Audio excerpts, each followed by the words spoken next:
Hello, good morning, good afternoon, good evening all my dear student. मेरे इस YouTube channel में आप सभी का बहुत बहुत स्वागत है। और आप सबसे बस मेरा यही रिक्वेस्ट है कि आप इस लॉकडाउन के सुनहरे टाइम को आप अच्छी तरीके से यूज करिए।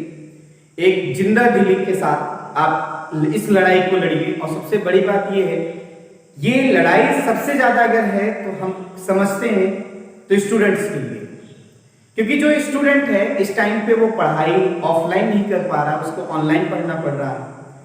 बस मैं इतना आपसे कह रहा हूं, ये आप समझ भी लीजिएगा। आपके पास एक सुनहरा चांस भी है, गोल्डन चांस है, क्योंकि इस टाइम पर आप सभी लोग जब इसको पढ़ेंगे अच्छे से तो मैं दावे के साथ बोल सकता हूं कि आपके यहाँ जो भी प्रॉब्लम होने वाली है, क्योंकि ये समय बहुत ज्यादा समय है और इस समय में आपको इतना टाइम मिल रहा है कि आप अपनी सेल्फ स्टडी कर सकते हैं। और मैं इतने दावे के साथ बोल सकता हूं, चाहे जितनी बड़ी प्रॉब्लम हो, आपके पास इतना समय है कि आप उसको अच्छे से सॉल्व कर सकते हैं। आज मैं इसी उम्मीद के साथ एक नए एनर्जी के साथ आप सबके सामने मैं एक नया वीडियो लेके आया हूं। और वो वीडियो है जो डायमेंशन है उसका थर्ड एप्लीकेशन।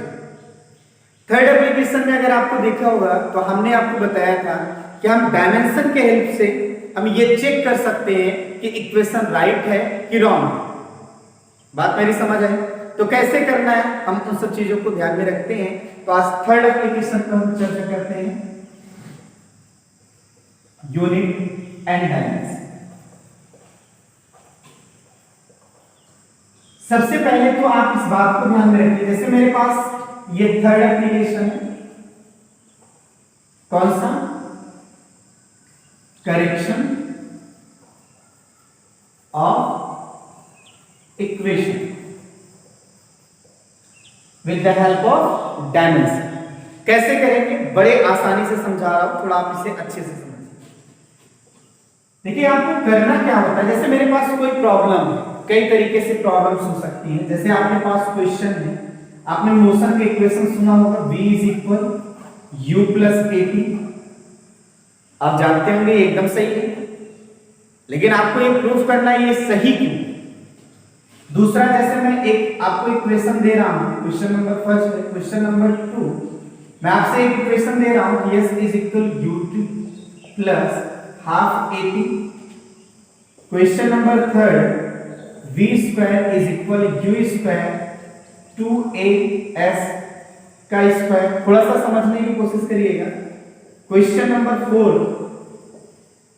आपको मैं दे रहा हूं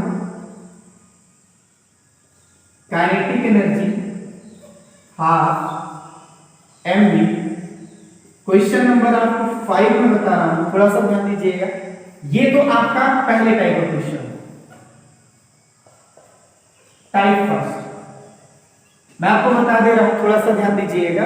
जब करेक्शन ऑफ इक्वेशन में देखो दो टाइप के क्वेश्चंस होंगे, एक ये रहेगा, दूसरे टाइप के क्वेश्चन में क्या होगा कि आपको अननोन क्वांटिटी दी जाएगी, उसका आपको डायमेंशनल फार्मूला निकालना। यानी टाइप सेकंड में हम क्वेश्चन यहां बता दे रहे हैं, थोड़ा सा ध्यान दीजिएगा। टाइप सेकंड में जैसे मैं आपसे कह देता हूं क्वेश्चन 5 में एक डिस्प्लेसमेंट है, थोड़ा सा समझने की कोशिश करिएगा। डिस्प्लेसमेंट का इक्वेशन है s बराबर at प्लस bt स्क्वायर। ध्यान दीजिएगा, s बराबर at plus bt square. Velocity का इक्वेशन है at plus bt square plus c by d plus t। ध्यान दीजिएगा। और आप सभी लोग क्वेश्चन नंबर 6 को ध्यान दीजिए। Question number 7 p plus a by b square और यहां v minus v is equal i। ध्यान दीजिएगा, यहां पर आपको क्या कह रहा है इस क्वेश्चन में, ये p क्या है मैं लिख दे रहा हूं, ये प्रेशर है, ये सारी चीजें आपको बताएगा क्वेश्चन में। आप सभी लोगों को ये सारी चीजें आपको बताएगा। v क्या है? वॉल्यूम है। ये v क्या है?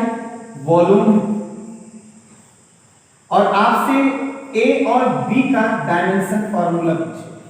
बात समझ आई आपको? यहां पर ध्यान दीजिएगा, ये v क्या है? स्पीड है। ये सारी चीजें आपको क्वेश्चन में देगा। t क्या है? टाइम है। और आप सभी से यहां पे क्वेश्चन पूछ रहा है कि आप a b c का डायमेंशनल फार्मूला बताइए। यहां यस क्या है, मैंने आपको बताया कि ये डिस्प्लेसमेंट है। टी क्या है, देखिए टी आपके पास टाइम है और आपसे ए और बी के बीच में क्वेश्चन क्या कर रहा है, पूछ रहा है। तो इस तरह से हमारे पास क्वेश्चंस हैं, हम इनको कैसे सॉल्व करेंगे, डायमेंशन फार्मूला। ध्यान से देखिएगा, ये जो प्रॉब्लम आपके पास मिलने वाली है बेहद आसान है। मैं आपको बता दे रहा हूं क्वेश्चन में क्या होगा, अच्छी तरीके से वो वर्डिंग में देगा और आप वर्डिंग में देखें या कैसे भी देखें तो कैसे करना है मैं उसका तरीका बता रहा हूं, थोड़ा सा आप पहले सुनिए। पहले आपको मैं एक रूल बता रहा हूं, आप सभी लोग ध्यान दीजिएगा। मैथ में आप क्या करते हैं, एडिशन या सब्सट्रैक्शन देखते हैं। याद होगा जो लोग इस चैनल पे बहुत पहले से हैं उनको मैंने पहले ही वीडियो में बताया था कि एडिशन या सब्सट्रैक्शन की कंडीशन क्या है। हम अगर इनकी कंडीशन को थोड़ा सा समझें, इनकी कंडीशन को अगर थोड़ा सा समझें, वो ये रहता है कि जैसे मैंने एग्जांपल दिया था x है तो उसमें कौन ऐड होगा, x ही ऐड होगा, तभी वो 2x बनेगा। मैंने आपसे कहा था जैसे राम है, इसमें आप राम को ही ऐड करेंगे तब जाके ये क्या होगा, 2 राम बनेगा। या मान लीजिएगा 45 रावण है और यहां पर 30 राम को ऐड करोगे, ये कभी ऐड नहीं होगी, याद रखिए। अगर हम इसी जगह यहां पर मैं कह देता 15 राम है और आप इसमें 30 राम को ऐड करिए तो आप बड़े आराम से कर सकते थे कि यहां पर 45 राम हो जाएंगे। मेरे कहने का मतलब क्या है, जो ऐड होने वाला है, ऐड होने वाला जैसे ये, ऐड होने वाला जैसे ये दोनों चीजें अगर सेम नेचर की हैं, एक जैसी हैं, तभी ऐड है। यानी अगर हम आपसे ये कहें कि जैसे मैंगो है तो आप याद रखिए मैंगो में केवल मैंगो ही ऐड हो सकता है, उसके अलावा कोई। जो रूल ऐड के लिए बिल्कुल वही रूल क्या होगा, सब्सट्रैक्ट के लिए। मेरी बात समझ आई आपको? तो सेम चीजों में ही एडिशन होता है और सेम चीजों में ही क्या होता है, सब्सट्रैक्शन होता है। तो वैसे ही समझिएगा कि अगर किसी इक्वेशन में एडिशन हुआ है, अगर किसी इक्वेशन में एडिशन हुआ है तो आप सभी लोग बातों को थोड़ा समझने की कोशिश करिएगा। जहां कहीं पर भी एडिशन होता है तो वहां पर एक बात आप यह ध्यान में रखेंगे कि जो डायमेंशन होगा वो एकदम क्या होना चाहिए, सेम। डायमेंशन क्या होना चाहिए, सेम होना चाहिए। बात समझ आई? अब जैसे एग्जांपल देख लीजिएगा जो आपके पास दिया गया है, क्या दिया गया है, यही रूल लगाना और कुछ नहीं। v = u + 80, v = u + 80। अब रूल के अकॉर्डिंग देखो u और 80 की डायमेंशन क्या होनी चाहिए, सेम होनी चाहिए। अगर सेम मिल जाती है तो फॉर्मूला सही है और अगर नहीं मिलती है तो फॉर्मूला क्या है, गलत है। इक्वेशन क्या है, गलत। तरीका समझ आया? आपको एक एक करके चेक करना होगा। चेक करिए, सभी की डायमेंशन अगर बराबर आती है तो आप समझिए इक्वेशन आपका राइट है, नहीं आता है तो रॉन्ग। तो कैसे करेंगे, सबसे पहले हम v की डायमेंशन देखते हैं। अगर हम v की डायमेंशन देखें तो इसकी डायमेंशन तो हो जाएगी LT-1 क्योंकि ये वेलोसिटी। अगला आप देखिए u की डायमेंशन, इसकी भी डायमेंशन हो जाएगी LT-1। ये आप चलो ठीक है, सही है।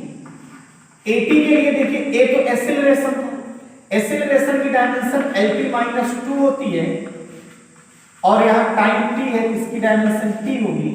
इन्हें आप सॉल्व करेंगे तो यहाँ पे LT- क्या होगा, 1 होगा। अब आप एक काम करिए, सबको इसी में रख दीजिए तो देखिए LT-1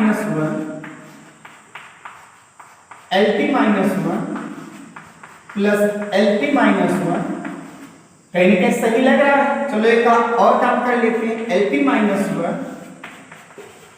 to LT-1, इस दो से कोई मतलब नहीं। Left hand side right hand side क्या है, बराबर है, इक्वेशन राइट। बात मेरी समझ में नहीं होता तो रॉन्ग। जैसे यहां पर भी हम इसे करने की कोई जरूरत नहीं है, आप यहीं पे डिसाइड कर सकते हैं सारी डायमेंशन क्या है, सेम है, इसलिए इक्वेशन क्या है, राइट है। आ रहा समझ में कैसे चेक करना है आपको? अगला देखिएगा, अगला आपके पास है, जैसे आपके पास दिया गया क्वेश्चन में यस = ut + ½ 80 ऐसा है। तो आप एक काम करिए, यस की डायमेंशन देखो, डिस्प्लेसमेंट है तो L ही होगा। ut की अगर डायमेंशन देखें तो u आपके पास क्या है, LT-1, टाइम है t, सॉल्व करिए ये ऑलरेडी क्या हो जाएगा, एल हो जाएगा। अब यहां पर देखिए हाफ 80, तो हाफ 80 मतलब हाफ से कोई मतलब नहीं है, ए मतलब LT माइनस 2 और यहां पर t, ये बचेगा LT माइनस 1। अब आप बताइए क्या होगा, रख दीजिए इक्वेशन में L यहां पर प्लस LT माइनस 1। देखो ये चीज और ये चीज अलग है, अब जब दो अलग चीजें हो तो कभी जुड़ नहीं सकती, इसलिए आप कह सकते हैं कि ये इक्वेशन क्या है, रॉन्ग है। बात समझ आई? राइट क्या होता, राइट कब होता जब L आता यहां पर होता या सब जगह LT माइनस 1 होता, या सब जगह क्या होता है, LT माइनस 1 होता। मेरी बात आपको समझ आई आपको? तो आप अपने आप से सोच सकते हैं कि इक्वेशन राइट है कि क्या है, रॉन्ग है। ये तरीका अपनाइएगा, इसी तरीके से आप दो आप इनको अच्छे से करेंगे, ठीक है? चलिए ठीक। अच्छा, इसी का दूसरे टाइप से क्वेश्चन पूछा जाता है जब हमको अननोन किसी का डायमेंशन पूछे। जैसे ये आप देखिए क्वेश्चन नंबर 5 देखिएगा, यस इज इक्वल कह रहा है 80 प्लस बीटी स्क्वायर। आप ये बताइए, मैंने आपसे क्या बोला कि भाई यस का डायमेंशन, 80 का डायमेंशन, बीटी स्क्वायर का डायमेंशन सब एक दूसरे के बराबर होना चाहिए। जब इस तरह का क्वेश्चन दिया जाए तो आप ये समझ लीजिएगा इक्वेशन एकदम राइट है, उसमें कोई करेक्शन नहीं करना। इक्वेशन इस तरह का कोई क्वेश्चन रहेगा, प्रॉब्लम रहेगा तो इक्वेशन एकदम क्या है, राइट है। बात समझ आएगी? और ऐसा जब सोचो कि राइट है तो सभी डायमेंशन एक दूसरे के क्या होनी चाहिए, बराबर होनी चाहिए। मतलब यस बराबर किसके होना चाहिए, 80 बराबर होना चाहिए, या यस बराबर क्या होना चाहिए, बीटी स्क्वायर के बराबर होना चाहिए, या पसंद ना आए तो 80 बराबर क्या होना चाहिए, बीटी स्क्वायर। जितना आप पॉसिबल हो सके आप उतना बना लीजिए, कोई दिक्कत नहीं। लेकिन आप लगाइए उसको जिससे आसानी हो। अगर यहां पर देखोगे तो दो अननोन क्वांटिटी है तो इसको मत यूज करो। यहां पर देख लीजिए एक ही अननोन है, वो a, यहां b है, तो आप इसके अकॉर्डिंग देखेंगे तो a इज इक्वल क्या हो जाएगा, यस बाई टी, और यस के लिए देखो क्या होता है l और टाइम के लिए t। तो इन्हें आप पूरा सॉल्व करेंगे तो आपके पास LT माइनस क्या हो जाएगा, 1, राइट। a का डायमेंशन आ गया, और जब a का आ गया तो b का भी निकाल सकते हैं। यस इज इक्वल क्या, bt स्क्वायर, तो b इज इक्वल देखिए yes by T square, yes का l टी स्क्वायर, और यहाँ LT माइनस क्या हो जाएगा 2। ये आपको समझ आ रहा है कैसे मैं कर रहा हूं, समझ आ रहा है? ठीक है। अब हम अगला क्वेश्चन ले लेते हैं। जैसे क्वेश्चन आपके पास कह रहा है, क्वेश्चन क्या कह रहा है, v इज इक्वल दिया गया है 80 plus BT square plus c by D plus T. यहाँ तो चार चीजें, a का भी निकालना है, b का भी, c का भी, d का भी। कैसे निकालेंगे? मैंने आपसे कहा सारी चीजें एक दूसरे के क्या होंगी, इक्वल होंगी, ठीक है। अगर मैं यहां से देखूं, थोड़ा सा समझने की कोशिश करिएगा, बड़े आसानी से समझ में आएगा, सारी बातें समझ में आएगी कैसे नहीं। यहां पर देखो एक इक्वेशन तो ये बना हुआ है, जहां पर भी प्लस आ जाए समझना इक्वेशन हो गया। यहाँ एक दूसरा इक्वेशन है, मतलब d का t के बराबर। थोड़ा सा देखिएगा, ये क्वेश्चन इंपॉर्टेंट है, इसमें बच्चों को बहुत कंफ्यूजन होती है और आज सारी कंफ्यूजन दूर हो जाएगी। मैं लिख सकता हूं ना v इज इक्वल 80, मैं लिख सकता हूं v is equal bt square, मैं लिख सकता हूं v इज इक्वल c, और यहां पर बहुत से लोग लिखेंगे v is equal d plus t। लिख दीजिए, कोई दिक्कत नहीं, v is equal d plus t लिख दीजिए, किसी तरह का कोई समस्या नहीं। लेकिन यहां पर आप ध्यान दीजिएगा, जब v is equal d plus t रखेंगे तो वो एक नया इक्वेशन बनेगा जो इसमें नहीं है। ये लिखना थोड़ा सा क्या होगा, गलत होगा, क्योंकि ये हिस्सा इसी इक्वेशन का है, तो इसे अलग तरीके से एक इक्वेशन मान लिया जाता है। इसको आसानी से सॉल्व करने का तरीका है d इज इक्वल क्या मान लीजिए t, मतलब इन्हें अलग इक्वेशन मान लीजिए। बात समझ आई आपको? अब आप देखिए सॉल्व करिए, c की डायमेंशन v की बराबर होगी, तो v वेलोसिटी है तो LT माइनस 1, क्या आपको c का आंसर आ गया। d के लिए देखिए टाइम का t होता है, d का आंसर आ गया। यहाँ a का देख लीजिए v बाई क्या हो जाएगा, t square, velocity sorry t है, वेलोसिटी का LT माइनस 1, यहाँ t, बहुत से लोग काट देंगे, काटना मत, गलती मत करना, और गलती करे ना तो गड़बड़ हो जाएगा, t उधर जाएगा तो t स्क्वायर, ये a बराबर क्या हो जाएगा, LT माइनस 2। यहाँ पर देखिए b बराबर क्या हो जाएगा, v बाई टी स्क्वायर, तो इसके लिए देखिए LT माइनस 1/t², ये पूरा सॉल्व करोगे तो LT माइनस क्या हो जाएगा 3 हो जाएगा। उम्मीद है आप सभी लोगों को समझ में आ गया होगा कि डायमेंशन की हेल्प से अननोन क्वांटिटी का कैसे हम क्या निकालेंगे, क्या डायमेंशन, या डायमेंशन की हेल्प से हम इक्वेशन को क्या करेंगे, करेक्ट करेंगे कि वो रॉन्ग है कि राइट, चेक करेंगे। अच्छा एक चीज और, मैंने चेक भी किया, चेक करने के बाद करेक्शन भी कर सकते हैं, तरीका वही है। अच्छा आप ये सोचो, जैसे आपके पास क्वेश्चन नंबर 7 आ गया, ये तो बहुत इंपॉर्टेंट क्वेश्चन है, कई बार कॉम्पिटिटिव एग्जाम में पूछा गया है कि v²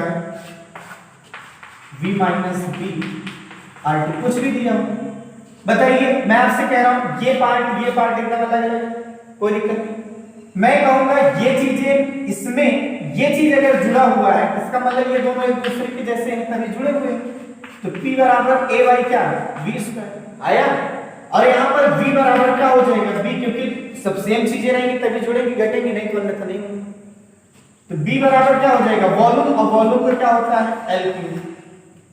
आई बात समझ में।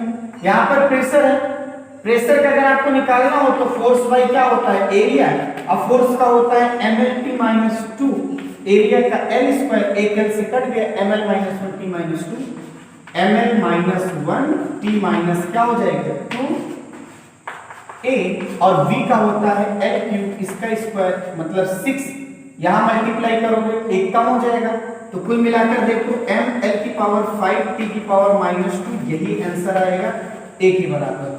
उम्मीद है आपको समझ में आया। तो सभी लोगों को डायमेंशन का थर्ड एप्लीकेशन समझ में आ गया, ठीक है।